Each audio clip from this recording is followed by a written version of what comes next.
Hello, welcome आप सभी का। मैं पीके प्रेम जॉइंट डायरेक्टर एजीवे, आप सभी का मोस्ट वेलकम है।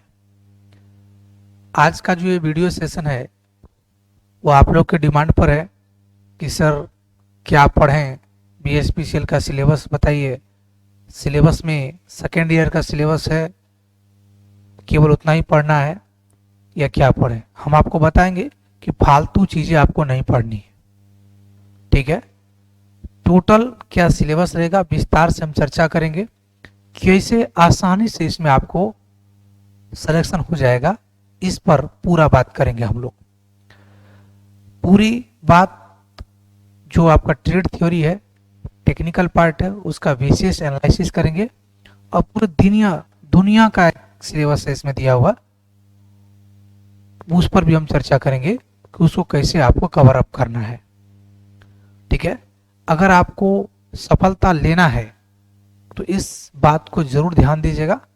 एजीवे उस समय 2018 में जो वैकेंसी आई थी, 24 बच्चों में से 13 बच्चों का सिलेक्शन दिया, जबकि उस समय हमारे पास बच्चे मात्र 24 ही थे। ये बात बहुत बड़ी नहीं थी कि उसमें बहुत कम थे। ये तजुर्बा रहा है, तो ये हम आपको बता देते हैं कि अगर सिलेक्शन लेना है तो दुनिया की भीड़ से हट करके आपको बीएसपीसीएल में सिलेक्शन लेने के लिए मेरी बातों को ध्यान से सुनिएगा, ठीक है। तो सबसे पहली बात हम आपको बता दें कि एग्जाम जब भी इसका बीएसपीसीएल का फॉर्म भराई होता है, उसके जस्ट 2 महीने में पूरी क्रियाक्रम इसका कंप्लीट कर दिया जाता है। और किसी को लगता है कि वैकेंसी आएगा तो हम पढ़ेंगे, तो ये पॉसिबल नहीं हो पाता है। आप पढ़ाई पहले से करिए, आपके पास रिवीजन का ही मात्र मौका मिलता है, ठीक है। तो आपके डिमांड पर बहुत परेशान थे सब लोग, तो कोर्स भी बोले थे, तो हम लाइव कोर्स अभी नहीं ले आ रहे हैं। जब लाइव स्टार्ट होगा तो इन्फॉर्मेशन हम आपको कर देंगे। फिलहाल अभी एजीवे एप्लीकेशन पर प्ले स्टोर में जाइएगा तो एक मास्टर कोर्स आपको मिल जाएगा, जो है बीएसपीसीएल करके मास्टर कोर्स मिलेगा, जिसमें हम आपको देने वाले हैं video lecture, study material, online test, previous year questions के सॉल्यूशन। वो आपको जैसे पढ़िएगा, लाइव क्लास स्टार्ट होगा, वो मिल जाएगा आपको।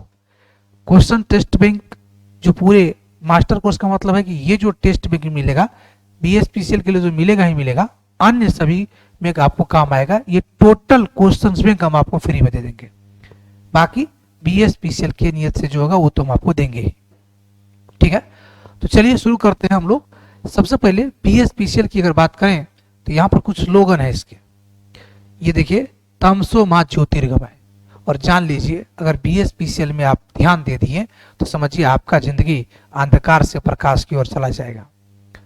ध्यान देना है बस कि पढ़ना कम, सिलेबस कम है टेक्निकल का और वैल्यू ज्यादा है, क्योंकि 100 नंबर में 50 नंबर के आपको टेक्निकल होने हैं, बाकी 50 नंबर में पूरी दुनिया है, जिसमें बहुत हार्ड नहीं है, हम आपको बताएंगे। पेपर जब सॉल्यूशन कराएंगे तो वहां पर भी आपको देखने को मिलेगा, ठीक है। बीएसपीसीएल यानी Bihar state power holding company limited, 2018 में टोटल वैकेंसी आई थी 2050, ठीक है, जिसमें switch board operator, junior lineman, assistant operator and technician, grade 4 lineman की वैकेंसी आई थी, ठीक है। इसी सिलेबस के अकॉर्डिंग एकदम आराम से बात करेंगे, लेकिन याद रखिएगा जो बात हम आपको बोलेंगे उसको कंसिडर करके पढ़ाई तैयारी करिएगा, एकदम बिना किसी लाग लपेट के। हम बोल रहे हैं कि ज्यादा माथापेची करिएगा तो फिर आपको टेंशन होगा। क्यों? क्योंकि इसके एग्जाम के जो क्वेश्चंस हैं वो लेवल थोड़ा ठीक ठाक रहता है। अगर आप लगता है कि अरे गहरे नथों में अगर जाएंगे तो फिर आपका हम हाथ जोड़ते हैं, ठीक है। आपको पूरी सिलेबस में हम यहाँ पर चर्चा करते हैं। देखिए, हम नॉन टेक के पार्ट को उतने एनालिसिस नहीं बताएंगे, लेकिन ये जरूर बताएंगे कि आपको नॉन टेक में क्या ध्यान में रखना है, जिससे आपको ज्यादा मार्क बैकअप में रख सकते हैं। जैसे ये जो पार्ट है आपका जनरल नॉलेज का, ध्यान सुनिएगा, ये जो जनरल नॉलेज का पार्ट है, करंट अफेयर्स, ये आपको जो लगातार पढ़ रहे हैं पढ़िए, नहीं तो यूट्यूब पे बहुत सारे मैराथन है, आप उस समय पढ़ लीजिएगा जब इसको 1 सप्ताह एग्जाम को बचेगा। तो अगर कोई व्यक्ति और सारे एग्जाम की तैयारी कर रहे हैं तो बहुत सारे ऐसे सिस्टम है जहां से आप करंट अफेयर डेली देख रहे हैं, तो वो बड़ी अच्छी बात है। क्यों कि मैराथन पढ़ने से कुछ तुरंत समझ में नहीं आएगा, तुरंत एग्जाम देने जाएंगे वो अलग बात है, लेकिन करंट अफेयर जब आपकी मेमोरी पर चढ़ता है तो वो बार बार देखने से चढ़ता है। ठीक है, डेली क्लास करते हैं तो अच्छी बात है, ये तो टेंशनबाजी नहीं लेना है। जो international, Indian history, Indian geography, Indian polity, science and technology, ध्यान सुनिएगा, इसमें पूरा हिस्ट्री नहीं कहा, इसमें इंडियन हिस्ट्री पढ़ना है आपको, इंडियन ज्योग्राफी पढ़ना है आपको, इंडिया के भारतीय भौगोलिक स्तर पर पढ़ना है आपको, और इंडियन पॉलिटी पढ़ना। तो पॉलिटी, इंडियन पॉलिटी तो पूरा पॉलिटी ही है। ठीक है, इससे टोटली जो आपको क्वेश्चन पूछने वाले हैं वो आपको 10 क्वेश्चंस पूछने वाले हैं। ठीक है, लॉजिकल रीजनिंग जो 10th लेवल से कर रहा है, जिसमें आपको चैप्टर आता है analogies, similarities, problem solving, relationship यानी ब्लड रिलेशनशिप जो बोलते हैं आप, space visualisation, arithmetical number series जो मैथमेटिक्स में नंबर सीरीज आता है ना, उसी का रीजनिंग पार्ट, अर्थमेटिकल रीजनिंग आता है, ये भी आपको 10 नंबर के आएंगे। यानी सीधी सीधी बात बताएं कि कंप्यूटर को छोड़ करके टोटल आपको 35 नंबर के आएंगे। ठीक है, यहां पर है हिंदी में अगर बात करें तो हिंदी में आपको ग्रामर, व्याकरण पूछा जाएगा, वोकैबुलरी, कॉम्प्रहेंशन जो आपको बहुत सारे हिंदी में वर्ड लिखे होंगे उसी से आपको छांट करके आंसर देना है, फिर इन द ब्लैंक्स खाली स्थान में, ईरा डिटेक्शन शब्दों का कौन सा सही शब्द है गलत है, एंटोनिम्स सिनोनिम्स का मतलब है पर्यायवाची शब्द, अपोजिट शब्द आपको होता है उल्टा शब्द जिसको बोलते हैं, फ्रेजेस एंड मुहावरे, इसमें आपको 5 नंबर पूछा जाएगा, और 5 नंबर में हम आपको विश्वास दिलाते हैं कि 4 नंबर आप हासिल कर लेंगे। इस तरह के क्वेश्चंस आपको पूछे जाते हैं, इसको एक बार आपको उस समय देखना है जिस समय आपको एग्जाम आएगा, उससे जब फॉर्म भर दीजिएगा तो उन सारी चीजों पर यहाँ पर फोकस करना है। यहाँ देखिए जनरल इंग्लिश की बात करेंगे तो टोटल कितना हुआ, 10 10 20 नंबर और 5 25 नंबर, और ये आपको 10 नंबर का आएगा। ठीक है, याद रखिएगा ये बात। ठीक है, अब देखिए यहां से ये टोटली कितना हो गया, 35 नंबर का, तो कहेंगे सर 15 नंबर का और क्या होगा, तो 15 नंबर में आपको आता है कंप्यूटर। कितना आता है, कंप्यूटर, आइए ये आता है कंप्यूटर। तो बाबू ये है कंप्यूटर, थोड़ा सा क्या होता है कि अगर आप पढ़ते हैं, कई लोग यूपीपीसीएल की जो लोग तैयारी कर रहे होंगे उसके लिए बहुत ही जबरदस्त है। ठीक है, समझ रहे मेरी बात को वो, और अभी जो बीएसपीसीएल के लिए आप पढ़ेंगे, Bihar state power holding company limited, BSPHCL. ठीक है, इसमें देखिए आपको फंडामेंटल ऑफ कंपोनेंट की जानकारी होना चाहिए। फंडामेंटल कंपोनेंट में क्या पढ़ना आपको, CPU, memory, hard disk, input output device जो कीबोर्ड, माउस, स्क्रीन मॉनिटर होता है, knowledge of number, knowledge number का मतलब बाइनरी सिस्टम इसी के अंतर्गत आता है, तो ये हम लोग भी पढ़ते हैं टेक्निकल में, काम आ जाएगा आपको।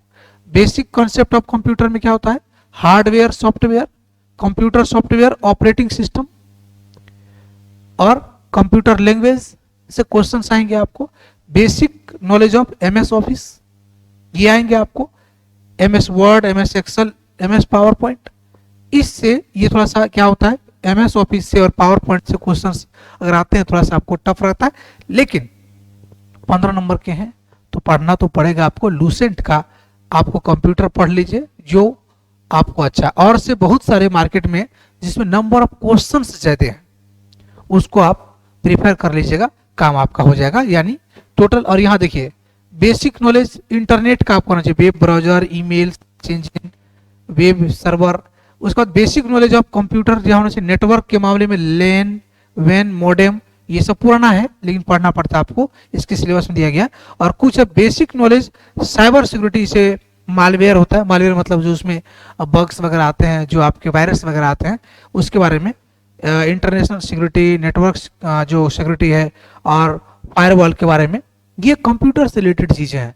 तो इसमें याद रखिएगा पूरे सिस्टम में आपको कंप्यूटर भी एक बहुत बड़ी जिम्मेदारी निभाती है। यही नहीं, किसी भी क्षेत्र में चले जाएंगे तो कंप्यूटर का आपको नॉलेज होना चाहिए। वैसे मैक्सिमम आजकल के जितने भी लोग हैं कंप्यूटर से कम तो 10 से 15 से 20% चीजें तो आप जानते ही हैं। आउटपुट डिवाइस कंपोनेंट, सीपीयू, ये सब तो आप तो जानते हैं ना भाई, ये तो नॉर्मली आपको होना चाहिए अगर आप कंपटीशन की तैयारी करते हैं तो, है कि नहीं। ये आपको कितना नंबर का आएगा भैया, इसमें आपको 15 क्वेश्चन आएंगे, ठीक है। तो टोटल कितना हो गया, पहले आपको बताया 35, अब बता दिया आपको 15, ये हो गया टोटल 50 क्वेश्चन, ये आपको 50 है।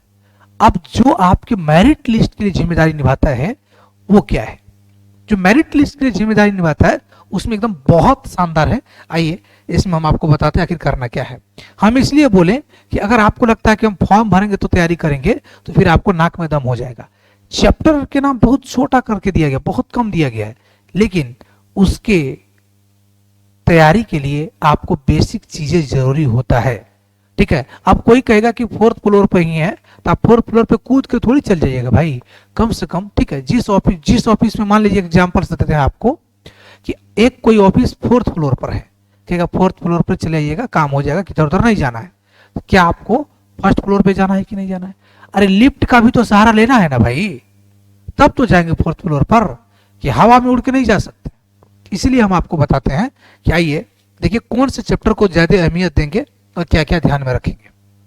हम यहाँ पर स्पेस इसलिए छोड़े कि सारा चीज हम आपको क्लियर बता पाए, ठीक है। चलिए अब हम बात कर रहे हैं यहाँ पर, ये देखिए सबसे पहले यह लिखा है AC machine winding, AC machine winding, और यहीं से कनेक्ट करके हमको बताते हैं आपको यहाँ पर एसी मशीन वाइंडिंग में क्या क्या आता है। देखिए जैसे 3 phase motor, single phase motor का वाइंडिंग, यही से हम आपको बता दें क्या है, सिंक्रोनस मोटर, जिसको हम लोग तुल्यकालिक मोटर बोलते हैं, सिंक्रोनस मोटर, ठीक है। ये आता है एसी मशीन में, यानी कि ये मोटर। अब इसमें आपको बता दें ट्रांसफार्मर, ठीक है। अब इसके साथ एक बात और बता दें, डीसी मशीन का भी वाइंडिंग है। तो डीसी मशीन वाइंडिंग मतलब जब आता है डीसी मोटर का वाइंडिंग और डीसी जनरेटर का। ये क्यों बता रहे हैं इसका मतलब समझिएगा, अगर आप गड़बड़ा गए ना तो आपको लगता है कि इतना ही पढ़ना है तो आपका सिलेक्शन नहीं होगा, ये बात जान लीजिए, पक्का है नहीं होगा। आपको बताइए जब डीसी वाइंडिंग पढ़ा रहे हैं आप, यहां देखिए इधर में दिया नहीं है, आगे दिया है, देखिए यहां पर दिया है डीसी मशीन वाइंडिंग 5 नंबर में। तो 1 नंबर और 5 नंबर दोनों मिल करके आपको पढ़ना है, तो इतना बताइए ना। तो आप कहेंगे सर ये तो पढ़ना ही है, आपको इसमें नाम दिया हुआ है बाबू। तो डीसी मशीन का जो डीसी मशीन वाइंडिंग है, DC machine winding DC motor DC generator में होगा। तो क्या लगता है आपको कि डीसी मोटर डीसी जनरेटर नहीं पढ़ेंगे तो आपका काम चल जाएगा? ये होशियार चंद नहीं बनना है, आपको मात्र 18 यूनिट दिया है, तो आप देखिए ये तो पढ़ना ही पड़ेगा ना बाबू। और डीसी मोटर डीसी जनरेटर पढ़ने के लिए मैग्नेट कौन पढ़ेगा? मेरा बाप पढ़ेगा, ये तो पढ़ना ही है मैग्नेट। मैग्नेट के बिना पूरा इलेक्ट्रिसिटी अधूरा है, मैग्नेटिज्म आपको पढ़ना है, क्योंकि इसी मैग्नेटिज्म पे पूरा मशीन डिपेंड करता है। कोई लोग कहता है कि इतना ही पढ़ना है, इतना ही पढ़ना है, याद रखिए वो चीज आपको पढ़ना ही है, ठीक है। तो जब शुरुआत से आप पढ़ेंगे नहीं तो किस भी आप पे आप लगता है कि 18 में पढ़ लेंगे, 18 चैप्टर को आराम से पढ़ लेंगे आप, है ना, समय चाहिए ना, तो ये जरूरी है। तो मैग्नेटिज्म आपको पढ़ना ही है। तो ये चैप्टर देखिए पहले 18 में 3 जोड़ लीजिए 21 हो गया। तो ये दुनिया आपको डराता है कि इतना ही है, आसान है। देखिए फैक्ट क्या है, इस बात को जानिए। अब आइए हम आपको बता दें, अब चैप्टर के नाम के हिसाब से चलते हैं कौन चैप्टर में आपको क्या करना है। यहां देखिए एसी मशीन वाइंडिंग, तो हमने कहा कि एसी मशीन वाइंडिंग का मतलब तीनों चैप्टर आपको पढ़ेंगे। तो वाइंडिंग एक स्पेशल चैप्टर है, इसको डायरेक्ट हम लोग वाइंडिंग कह सकते हैं, जिसमें AC machine winding, DC machine winding, transformer winding सब इसी में इंक्लूड है, जो वाइंडिंग चैप्टर है, ठीक है। इन दोनों को मिला के एक कह सकते हैं, ठीक है। अल्टरनेटर, अल्टरनेटर पढ़ने के लिए क्या मैग्नेट पढ़ने की जरूरत नहीं है? आपको पढ़ने की जरूरत है। ट्रांसफार्मर पढ़ने की जरूरत नहीं है क्या? ट्रांसफार्मर वाइंडिंग पढ़ना है तो ट्रांसफार्मर भी आपको पढ़ना ही है, ये बात याद रखिए। तो एक 18 3 21 1 22, क्लियर रूप से देखिए।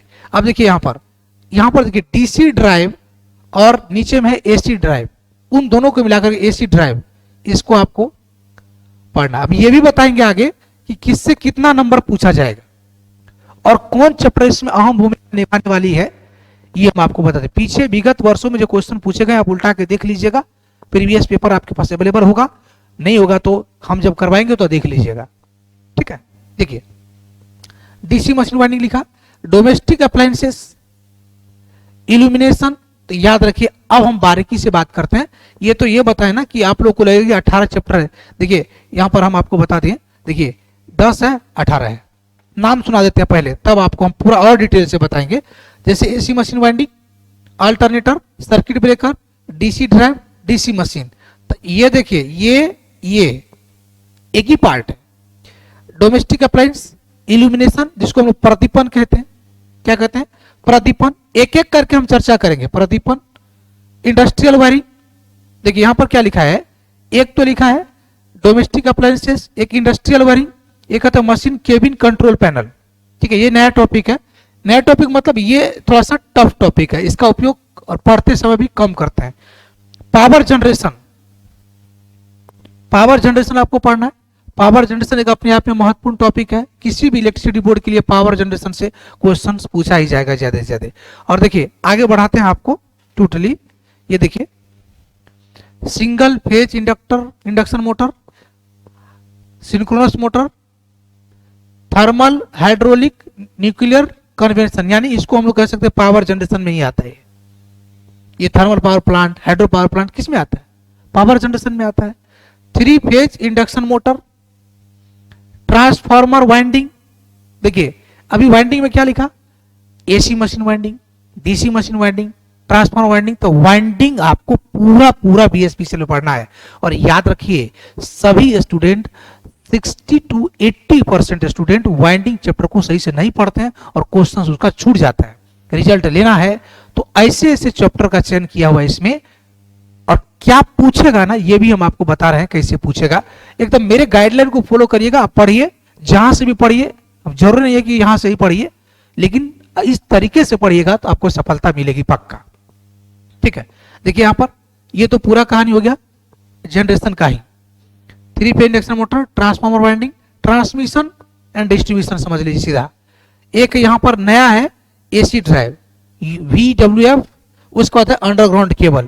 तो ये देखिए पूरा सारांश अगर देखें तो अंडरग्राउंड केबल देख लीजिए बाबू, अंडरग्राउंड केबल,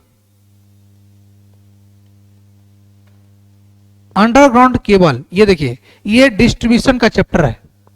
ट्रांसमिशन डिस्ट्रीब्यूशन से ही आपको पढ़ना है। ये दोनों 1 2 3 ये दोनों मिलाकर के 1 कह सकते हैं।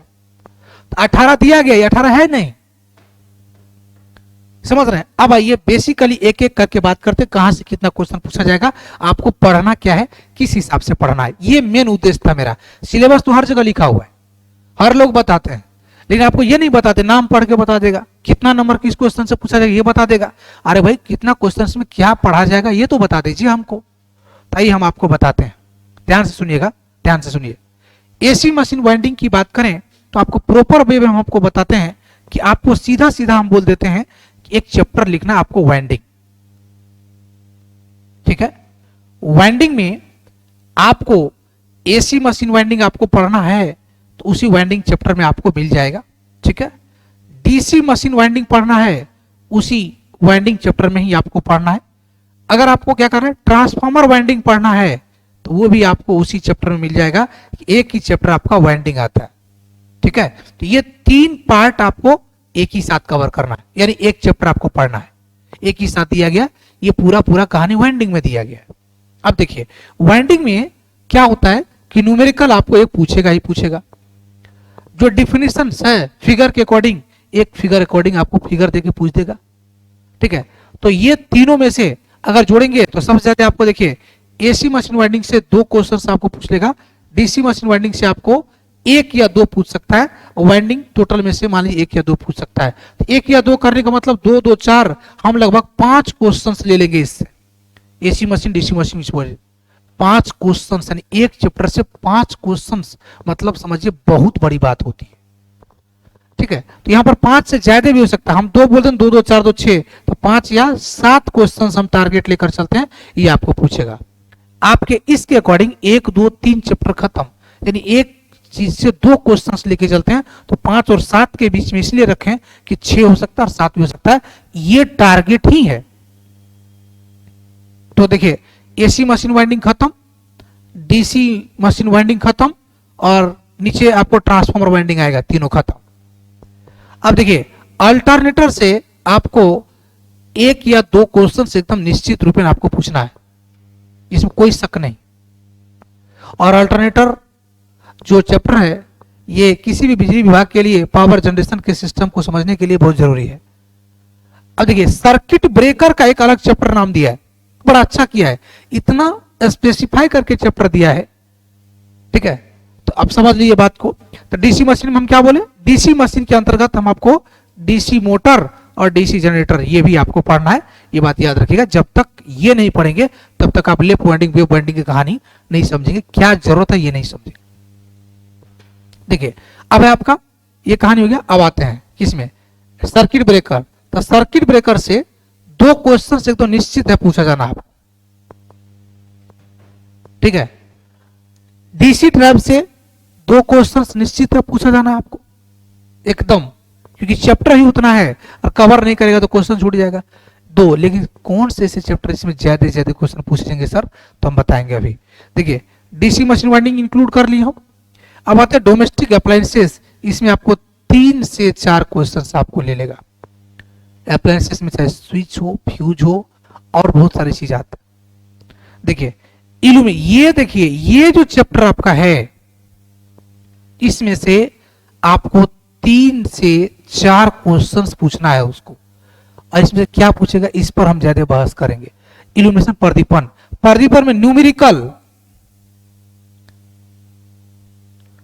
2 न्यूमेरिकल वो पूछेगा ही पूछेगा, जिसमें एक न्यूमेरिकल थोड़ा हार्ड रहेगा, एक फार्मूला बेस्ड रहेगा, ठीक है, ठीक है। ये बात बहुत जरूरी, परिभाषा और एक यूनिट होगा, इकाई 3 हो गया, ये बात याद रखिए। इसमें से कह दिए हम 3 से 4 क्वेश्चन, तो प्रदीपन पढ़ने से अगर 4 क्वेश्चन आपको बनाना है तो परिभाषा भी याद रखना है, लॉ है, नियम, नियम से संबंधित, और इसमें न्यूमेरिकल और जो इसका डेफिनेशन है, एकदम पक्का है। और किसी भी व्यक्ति को यह जान लेना चाहिए कि इल्यूमिनेशन आपको बीएसपीसीएल के लिए बहुत जबरदस्त चैप्टर है, ये अकेले 4 क्वेश्चंस की दावेदारी रखता है, ठीक है। कह रहा है कि इंडस्ट्रियल वायरिंग, इंडस्ट्रियल वायरिंग से 1 या 2 क्वेश्चंस आपको आ जाएगा। ये पूरे बात बताए, पूरा कंट्रोल पैनल इंडस्ट्रियल वायरिंग के अंतर्गत लगभग एक ही साथ पढ़ना होता है। तो इसके क्वेश्चन थोड़े कम आए हैं पिछली बार, ये क्वेश्चन दिया गया है, तो चैप्टर वाइज इसको अलग से बीएसपीसीएल के अकॉर्डिंग जो उसका सोच है उसके अकॉर्डिंग हम इसको कवर करेंगे आपको, ठीक है। अब देखिए, पावर जनरेशन की अगर बात करें तो पावर जनरेशन किसी भी जगह आपको पढ़ना है, क्योंकि आप बिजली विभाग में जा रहे हैं तो पावर जनरेशन के बारे में जानना जरूरी है, क्योंकि ट्रांसमिशन में भी आपको काम करना पड़ सकता है और डिस्ट्रीब्यूशन में भी आपको काम करना पड़ सकता है, ऐसा कोई बात नहीं है, ठीक है। तो पावर जनरेशन ऑन रोल निभाता है इसमें, ठीक है। अब आइए, ये जो हम बात बोल रहे हैं ना, तो ये चीज इसलिए बोल रहे हैं कि आपको ये मत दिखे कि इतना ही चैप्टर या इतना चैप्टर है, इसमें भी बहुत मिनिमाइज कर सकते हैं और इसमें बढ़ क्या सकता है ये भी हम आपको बता रहे हैं। देखिए, सिंगल फेज, और सबसे देखिए आप बार बार पढ़ते ना, बहुत ज्यादा पढ़ते हैं, एकदम क्लियर बता देते, जितना भी मशीन देखिए, सिंगल फेज, सिंक्रोनस मोटर और 3 फेज इंडक्शन मोटर, ठीक है। तो 3 फेज से आपको 3 क्वेश्चंस, और सिंक्रोनस मोटर से 2 क्वेश्चंस, और सिंगल फेज से 2 क्वेश्चंस, यानी सीधा सीधा 3 2 5 2 7 क्वेश्चंस आपको मशीन से आएगा, जिसमें से 7 में से 7 क्वेश्चंस में से 7 क्वेश्चंस हम आपको इस तरीके से बताएंगे कि लगभग 1 आध क्वेश्चंस मिस हो सकता है, बाकी सब क्वेश्चंस हो जाएगा। आप जो लोग ऑफलाइन में पढ़ रहे हैं या ऑनलाइन में पढ़ रहे हैं उनसे पूछ लीजिए कि मशीन जो हम बताएंगे आईटी वालों की, टू द प्रैक्टिकली। किसी को लगता है कि बहुत बड़ा बड़ा थ्योरम, फेजर डायग्राम पढ़ लेंगे, नहीं होगा कुछ। जो कॉन्सेप्चुअल क्वेश्चन से प्रैक्टिकली जो है उस पर क्वेश्चन ज्यादा पूछता है, और न्यूमेरिकल के पोर्शन इस तीनों में मिला करके 2 न्यूमेरिकल आपको पूछे ही जाएंगे, और न्यूमेरिकल का तो गर्दा गर्दा कर देना है भाई। देखिए अब यहां पर thermal, nuclear power plant, non conventional energy, ये सब किस में आता है? ऊर्जा विद्युत उत्पादन में आता है। 3 फेज इंडक्शन मोटर अभी हम कवर कर लिए, ट्रांसफार्मर वाइंडिंग पहले ही कवर कर दिए, वाइंडिंग में आपको पढ़ना है। अब ट्रांसमिशन लाइन पढ़ना है, और ट्रांसमिशन में एक चीज होता है, ट्रांसमिशन पढ़ते समय ही हम लोग सर्किट ब्रेकर को पढ़ना है, सर्किट ब्रेकर, ठीक है, जिसमें क्या सब आता है, जैसे पिन टाइप इंसुलेटर है, आपको वीसीबी है, वैक्यूम सर्किट ब्रेकर है, SF6 सर्किट ब्रेकर है, आपको क्या है, MCB है, RCCB है, ये सब आता है सर्किट ब्रेकर के अंतर्गत, जो हम लोग ट्रांसमिशन और डिस्ट्रीब्यूशन सिस्टम में ही पढ़ते हैं, ठीक है। तो ये स्पेशलाइज किया है कि आप आराम से पढ़िए। अब देखिए ये AC ड्राइव और DC ड्राइव एक ही साथ, DC ड्राइव और AC ड्राइव पढ़ लेंगे। ये आपका अंडरग्राउंड केबल, ये किस में आता है पता है? ये सब डिस्ट्रीब्यूशन सिस्टम में ही आता है, क्योंकि डिस्ट्रीब्यूशन सिस्टम ओवरहेड लाइन में भी होता है और अंडरग्राउंड सिस्टम में भी होता है, तो अंडरग्राउंड सिस्टम केबल में। और याद रखिए ये बहुत इंपॉर्टेंट है, इसमें से भी आपको 2 क्वेश्चन आपको पूछा जाएगा। ट्रांसमिशन डिस्ट्रीब्यूशन में हम लगता है आपको ध्यान से याद रखिएगा 3 क्वेश्चन के आसपास आपको पूछा जाएगा, ठीक है। हाँ एक बात और याद रखिएगा, हम आपको बता देते हैं, ये जो हम बता रहे हैं ये नियर अबाउट क्वेश्चंस है जो आपको पूछे जाते हैं।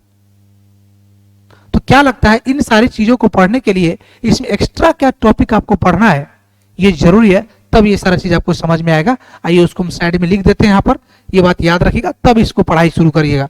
अगर आप डायरेक्ट इसको पढ़ना चालू करेंगे तो हमें लगता है कि आप असफल हो सकते हैं। क्यों? जो लोग पूरा पढ़ लिए हैं उसके लिए तो कोई बात नहीं, आप कहीं से भी पढ़ा दीजिए, कोई दिक्कत नहीं है। लेकिन जिसको आपको लगता है कि BSPCL कवर निकालना है, कोई दिक्कत नहीं हो इन सारे टॉपिक पढ़ने में, तो आपको जो मौलिक चैप्टर है उसको आपको पढ़ना है। उसका नाम हम आपको बताते हैं कि सबसे पहले बात, एक बार देखिए, एक बार आपको बेसिक इलेक्ट्रिसिटी पढ़ना ही पढ़ना है, इसमें कोई एकदम कोताही नहीं करना है, इसका बेसिक नॉलेज आपको होना चाहिए, बेसिक इलेक्ट्रिसिटी का, ठीक है, ये आपको पढ़ना ही पढ़ना है। तो हम डायरेक्ट वे में बात करेंगे कि एक महान चैप्टर है जो किसी भी इलेक्ट्रिसिटी में कोई भी चैप्टर आप स्टार्ट करिए तो मैग्नेटिज्म आपको पढ़ना है, और मैग्नेटिज्म जब पढ़ेंगे तो उसी पर बेस्ड आपको DC मोटर और DC जनरेटर, तब ना DC मशीन का वाइंडिंग पढ़िएगा जी। वाइंडिंग कहां से पढ़िएगा? जनरेटर मोटर में जान ही नहीं रहे हैं और DC मशीन का वाइंडिंग पढ़िएगा, तो ये होगा ही नहीं पॉसिबल। तो ये आपको इतना तो पढ़ना ही पड़ेगा, ठीक है। शर्त इसमें क्या दिया कि मेजरिंग इंस्ट्रूमेंट नहीं दिया, तो चैप्टर को स्पेसिफाई कर दिया है। तो नॉन-टेक दिया गया, नॉन-टेक के ऐसे पार्ट हैं जो रिजल्ट, याद रखिए किसी लोगों को लगता है कि पिछली बार कट ऑफ बहुत कम गया था सर, तो इस बार इस भूल में मत रहिए। उस बार किसी को BSPCL की वैकेंसी का कानो कान अंदाजा नहीं था, किसी ने इस प्रोपेगेंडा से तैयारी भी नहीं किया था। इस बार बहुत लोगों की नजर है, दिन रात लोग कहता है सिलेबस बताइए, कैसे पढ़ना है, क्या पढ़ना है। तो ये बात मत समझिए, इस बार का कट ऑफ बहुत हाई जाने वाला है। अगर आपको लगता है कि खेल खेल में नौकरी ले लेंगे तो इस बार BSPCL आपको पढ़ना पड़ेगा, अगर इधर उधर किए तो नहीं होगा नौकरी, बात याद रखिए, ठीक है। साथ इस बात का है, खुशी इस बात की है कि नंबर ऑफ वैकेंसी थोड़ा ठीक ठाक आता है, तो खास करके लड़कियों के लिए इसमें बड़ा अपॉर्चुनिटी मिलता है कि पूरे बिहार में जो उसकी आरक्षण सीटें हैं वो आरक्षित रखी जाती है, जिसमें अगर BSPCL में नौकरी लेना हो तो एक बार इलेक्ट्रीशियन के कोर्स हम उन बहनों से कहते हैं कि जब अगर आप IT इलेक्ट्रीशियन से किए हैं तो पक्का एक बार कोर्स कर लीजिए, आपको नौकरी मिलेगा। एकदम एक बार कोर्स कंप्लीट कर लिया तो आप ही को नौकरी मिलेगा। क्यों? क्योंकि हमको पता है पूरे बिहार में कितनी लड़कियां ITI इलेक्ट्रीशियन से पढ़ रही हैं, एक्चुअल में पढ़ाई, ठीक है। तो ये बात ध्यान दीजिएगा, इस चीज को ध्यान रखिएगा। जो चीज हम आपको बताएं 18 यूनिट तो है, बाकी आपको 1 2 3 4 यूनिट आपको कवर करना है, ठीक है। अगर इसके लिए इसीलिए हम पूरा कोर्स BSPCL की हम डायरेक्ट पूरा कोर्स देते हैं कि आप जो जो टॉपिक नहीं है वो हम देखिए, इतना तो नाम बता ही देते हैं, इसको तो पढ़ ही लेना है, बाकी आप नहीं भी पढ़ेंगे तो कोई दिक्कत नहीं है। इसमें से एक टॉपिक हम और बता देते हैं, AC सर्किट, ये आपको पढ़ लेना है। ठीक है, एक्स्ट्रा टॉपिक आपको पढ़ लेना है, तब तैयारी करना स्टार्ट करना है। Basic electricity, magnet, DC motor, DC generator और एसी सिंगल फेज और 3 फेज, क्योंकि पूरा कहानी एसी पर चल रहा है इसमें, तो एसी के बारे में आपको नॉलेज होना चाहिए। अगर नहीं होगा तो कैसे होगा। तो ये थी पूरी जानकारी। ठीक, तो फिर मिलते हैं आप लोगों से किसी अगले वीडियो में एक नई जानकारी के साथ। तब तक के लिए बाय, धन्यवाद।